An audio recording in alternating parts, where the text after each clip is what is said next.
আসসালামু আলাইকুম, welcome back to my channel.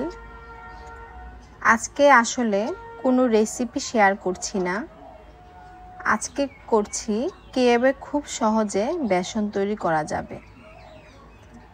বিভিন্ন রকম নাস্তা তৈরিতে বেসনের প্রয়োজন প্রায় হয়।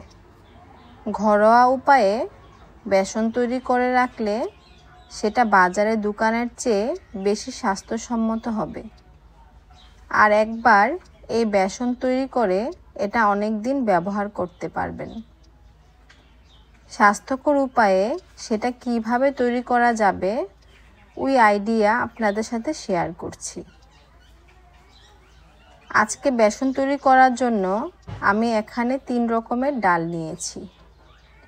মসুরের ডাল নিয়েছি 1 কাপ, মুগ ডাল নিয়েছি 1 কাপ, বুটের ডাল নিয়েছি 1 কাপ, পোলাও চাল নিয়েছি 1 কাপ।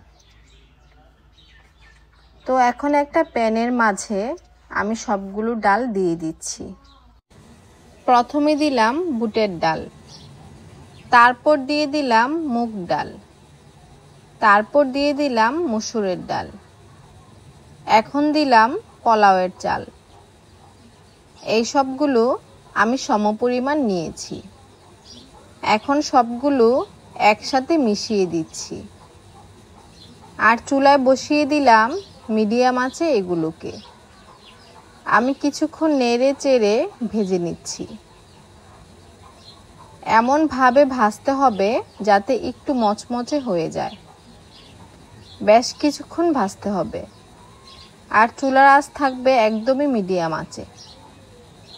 নেড়ে চেড়ে এগুলো ভেজে নিয়েছি, ভাজা হয়ে গেছে।